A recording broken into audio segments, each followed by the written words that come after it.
let's talk about what might be the most guarded secret in modern history. Aerospace CEO Ryan Wood has spent decades looking into this, and what he claims is out there is pretty mind-blowing. We're going to break down his entire theory right now. So what is it? According to Wood, it's not just about aliens showing up or finding a crash saucer. No, the real secret, the one they'd protect at all costs, is about something much more tangible, something that could change our world overnight. We're talking about a technology that would rewrite everything we thought we knew about physics and energy. And boom, there it is. That's the core claim right there. The idea that controlling gravity isn't some far-off sci-fi dream, but a problem that was solved and then buried more than 60 years ago. But why? Why would you hide something that monumental? Well, according to Wood's theory, the reason isn't really about flying cars or spaceships. It's about what this technology truly unlocks. A source of power so revolutionary, it would completely upend the global economy as we know it. You see, this is the crucial connection Wood makes. He puts it pretty simply. If you apply just a little bit of anti-gravity to a flywheel, you could get it to spin forever. And that means limitless, absolutely free electricity. Just that one idea. Well, that's why this would be the most valuable and the most dangerous secret on Earth.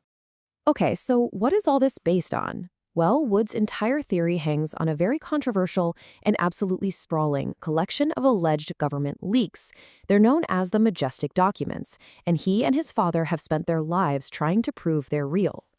And right at the heart of all these documents is this group, Majestic 12, or MJ12.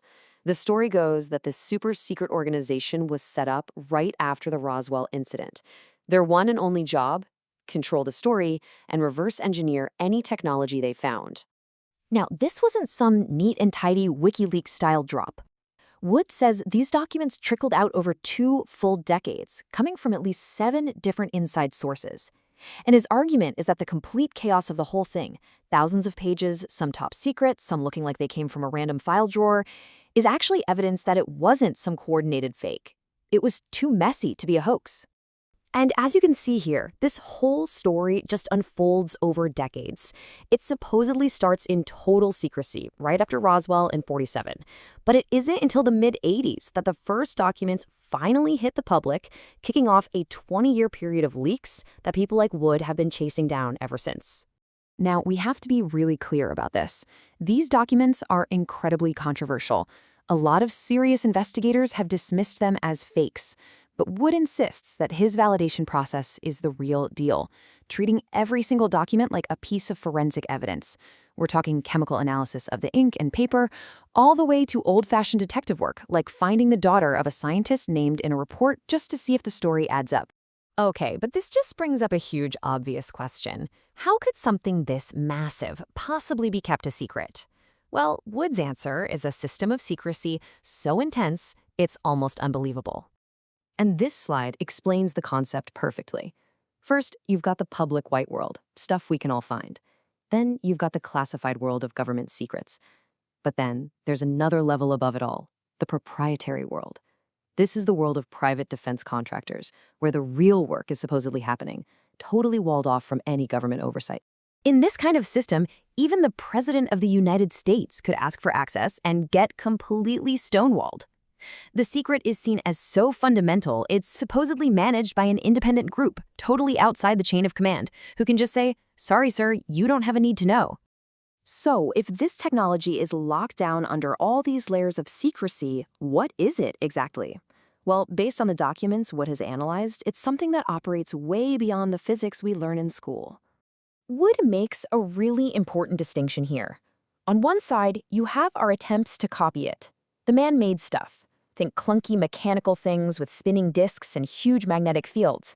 But on the other side, you have the alleged original ET craft, which operate on a whole different level. They supposedly connect directly to the pilot's mind. And that's where this gets really, really wild. The technology isn't just a machine. It's psychotronic. It actually interfaces with consciousness. Wood talks about accounts of pilots flying these crafts simply by thinking, and he suggests that consciousness itself is the missing link in physics that makes it all work. This quote, supposedly from the legendary head of Lockheed's Skunk Works, is often pointed to as a smoking gun. The implication here is that deep inside that proprietary world, they've already cracked the code. They've found the new physics. So this all leads us to the final and most important question. If this is real, why not just tell everyone? Why keep it a secret? And the answer, according to Wood's theory, is pure fear of what would happen next. You see, the people keeping the secret are supposedly trying to prevent something they call ontological shock. It's the idea that revealing the truth would be so fundamentally world-altering that it could literally break society as we know it. And here's the dilemma in black and white. On one hand, you risk total chaos, markets collapsing, religions being questioned, new wars. But on the other hand, the reward is solving almost all of humanity's biggest problems: free energy, a clean environment, an end to poverty. It's the ultimate high-stakes gamble. But Wood argues that hiding it is actually the biggest crime of all. He calls it an act of incredible arrogance, the hubris to think that a tiny secret group can manage this tech better than the combined brainpower of the entire planet. So that's what it all comes down to. And I want you to forget for just a second whether you believe these specific documents or not. Just ask yourself this. If a technology that could both save our world and shatter it at the same time really does exist, who should get to decide what happens next?